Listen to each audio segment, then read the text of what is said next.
Bonjour, bonsoir. Alors, je vais montrer dans une vidéo quels sont ce qu'on appelle les acteurs du temps, hein, drivers en anglais, les acteurs synoptiques qui qui pourraient expliquer le coup d'ouest que l'on a vu dans les cartes traditionnelles à partir de demain, samedi 18 janvier.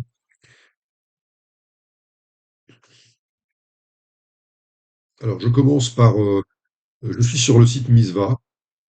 Je choisis dans Synoptic Forecast Maps, Global, Velocity Potential, donc c'est le potentiel de vitesse, à 200 hectopascales. Voilà, donc je suis sur le modèle déterministe haute résolution européen. Donc là, je suis à l'analyse. Donc en haut, c'est un champ total et en bas, c'est un champ d'anomalie. Donc, nous regardons le champ qui est la composante divergente du flux à la tropopause à 200 hectopascales. Donc en vert, c'est là où il y a de la divergence à la tropopause et donc de l'ascendance. Et en marron, c'est là où il y a de la convergence et donc de la subsidence. Donc on retrouve les lignes de flux à 200 hectopascales ici, qui vous montrent bien la partie divergente, notamment donc en diagonale ici sur le Sahel et le Sahara, qui correspond à la zone de Cirrus, Cirrostratus, et même Altocumulus, qui sont aujourd'hui du Burkina, du Mali, Burkina au Niger, et qui même donnent parfois quelques gouttes. Donc, en haut, c'est le champ total. Et en bas, en couleur, si on regarde d'abord que les couleurs, c'est l'anomalie. Ça veut dire que sur l'Afrique, il y a d'abord donc une grande enveloppe verte autour du monde et une enveloppe marron. Donc c'est ce qu'on appelle un nombre d'onde 1. Et comme ces deux enveloppes se propagent vers l'est, vous voyez qu'elles se propagent, et donc ça c'est typiquement l'oscillation de Madden-Julian. Ça ne peut pas être autre chose, parce que c'est un nombre d'onde 1. Alors, en anomalie, on voit donc que l'Afrique va être concernée pendant plusieurs jours par du vert foncé, c'est-à-dire une forte anomalie de divergence.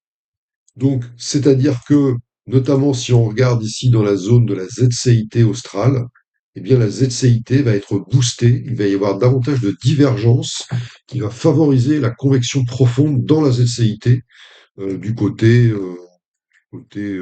Zambie, Tanzanie, etc. Alors, maintenant, en isoling de couleur, donc on a d'abord le noir. Donc l'isoling, ce sont les filtrages mathématiques opérés par donc Philippe Perrier à Météo France au CNRM. Donc vous avez ici la légende des couleurs. Donc en noir, c'est la MJO. Ce qui veut dire que le filtrage mathématique détecte une enveloppe de la MJO avec trois isolings, même quatre, ce qui veut dire une MJO très, très robuste, qui se propage lentement à travers l'Afrique. Ensuite, on a du bleu. Donc le bleu, c'est une onde de Kelvin. Alors normalement, une onde Kelvin, donc ça se déplace dans le même sens vers l'est, mais ça va beaucoup plus vite qu'une onde que la MJO. Et là, par contre, on voit que l'onde de Kelvin ne va pas beaucoup plus vite que l'enveloppe noire. Elle commence à la dépasser, mais très lentement. Donc ça veut dire qu'en fait, là, les deux signaux MJO et Kelvin sont peu dissociés. Donc c'est un cas pas très typique où donc on aurait une grosse onde de Kelvin qui se propage pratiquement à la vitesse de la MJO. En rouge, ce sont les ondes équatoriales Rossby, donc c'est la contribution à la divergence d'ondes équatoriales Rossby. Il y en a une pour l'instant au-dessus de l'Inde. Voilà, donc déjà ce qu'on peut dire avec ça, c'est que le premier ingrédient de divergence à la tropopause, quelque chose d'important, c'est le qu'on appelle un peu le tirage de la cheminée. Quand on a une cheminée, c'est ce qui permet d'avoir un feu qui prend bien parce qu'il y a une ascendance par le haut. Eh bien, ça va être efficace et donc on peut déjà envisager une activation de la ZCIT là où il y a déjà de la convection climatologiquement. Alors maintenant, je retourne sur le dashboard du Centre européen, donc sur mon bureau, où j'ai des cartes qui arrivent tous les jours. Donc, Ici, je montre le même paramètre avec un code de couleur assez similaire. Le bleu-vert, c'est la divergence, l'anomalie de divergence. Le orange, c'est l'anomalie de convergence et donc de subsidence. L'Afrique est ici, et donc on voit très bien aussi, on retrouve, hein, c'est le même modèle, en diagramme Hofmöller, le passé en haut, l'analyse en noir, le prévision vers le bas. Donc il y a 6 semaines de prévision, hein, 45 jours, c'est la prévision mensuelle, ce qu'ils appellent Extended Range, mais ils vont changer le nom dans leur prochain système. Ils appelleront ça, ils vont appeler ça la prévision subsaisonnière, hein, c'est mieux. Donc on voit que le bleu, là, donc voilà, on voit que l'Afrique rentre dans une période où on voit la propagation dans une période de forte divergence d'altitude. Alors maintenant, un autre paramètre que j'ai choisi, le paramètre euh, U, U850, c'est-à-dire la composante zonale du vent à 850. Alors en code de couleur, le rouge, c'est le vent d'ouest ou l'anomalie de vent d'ouest, et le bleu, c'est le vent d'est ou l'anomalie de vent d'est. Donc en haut, c'est le champ total.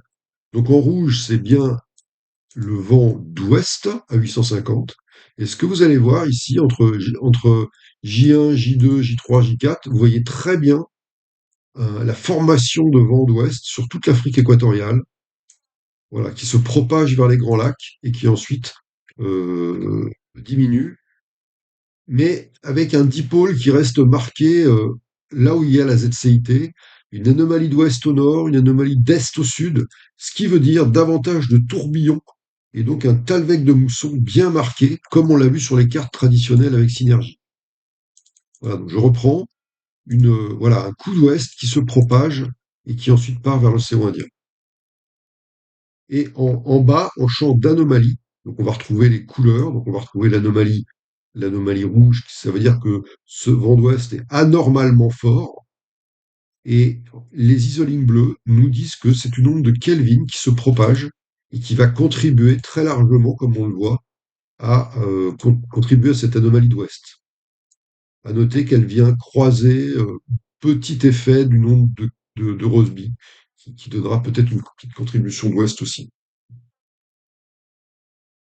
Voilà, donc l'acteur principal de ce coup d'ouest en basse couche, à 850, eh bien, c'est l'onde de Kelvin. Alors, maintenant, un autre paramètre, l'OLR, Outgoing Long Wave Radiation, donc qui fait partie de l'indice RMM de la MJO, avec le vent 850 et le vent à 200.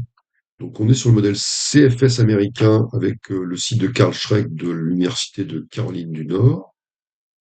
Et ici, l'Afrique à 0 degré. Et on voit aussi ce signal vert et l'isoline noire qui nous dit que c'est la MJO qui contribue à donc l'OLR, c'est en gros la nébulosité froide, c'est-à-dire la convection profonde. Donc là, on est entre 15 sud et 15 nord, et on voit très bien le côté propagatif à travers l'Afrique, expliqué par la MJO sur ce cas, en tout cas à travers ce filtrage de Karl Schmitt. Donc maintenant, on va regarder un peu plus en détail la contribution de chaque onde au vent 850 et à l'eau précipitable. Donc, code de couleur. En bleu, ça veut dire une anomalie humide d'eau précipitable. En rouge, une anomalie sèche. Et les barbules de vent, qui sont l'anomalie de vent. Donc, si on commence par la MJO, je reviens à J1, on voit que la MJO va contribuer dans les prochains jours à une anomalie humide du côté Cameroun, golfe de Guinée-Cameroun. Et à la fin, même, une anomalie de vent d'ouest, une petite contribution à du vent d'ouest. Si on va voir l'onde de Kelvin au-dessus, donc là, c'est très flagrant. On a un coup d'ouest avec même une confluence et probablement de la convergence très humide qui vient donc, comme on l'avait vu à une échelle plus globale, contribuer à former un vent d'ouest. Et là, l'équatorial Rossby ici, eh bien, on a effectivement, notamment en fin d'échéance, une contribution à un vent d'ouest, mais par contre, contrairement à là, c'est le contraire, c'est associé à une anomalie sèche. Donc l'anomalie sèche de l'équatorial Rossby va presque annuler l'anomalie humide de l'onde de Kelvin. Voilà, donc si on regarde la somme de la MJO, de Kelvin, équatorial Rossby, même des ondes plus synoptiques, eh bien on retrouve ce coup d'ouest humide qui traverse le Cameroun et la RCA, le nord de la RDC, dans les prochains jours. Et ensuite qui s'affaiblit. Voilà, on voit que l'anomalie d'ouest s'affaiblit progressivement. Voilà. Et en haut à gauche, c'est l'anomalie totale, donc onde plus ce qui n'est pas ondulatoire, c'est-à-dire par exemple l'influence extratropicale. Eh bien, euh, on voit que elle ressemble beaucoup à la somme des ondes. Ça veut dire que la somme des ondes contribue en grande partie à expliquer ce coup d'ouest sur le Cameroun. Ce qui n'est pas forcément le cas partout. Il peut y avoir une influence très forte de ce qui se passe en Méditerranée qui n'est pas expliquée par des ondes équatoriales, bien sûr. Voilà. Donc, pour résumer, un coup d'ouest et une activation à la fois de la ZCIT et au départ sur le golfe de Guinée, on l'avait vu dans les cartes traditionnelles, qui se décale vers les Grands Lacs, avec comme donc acteurs une onde de Kelvin et une MJO active. Merci et bon week-end.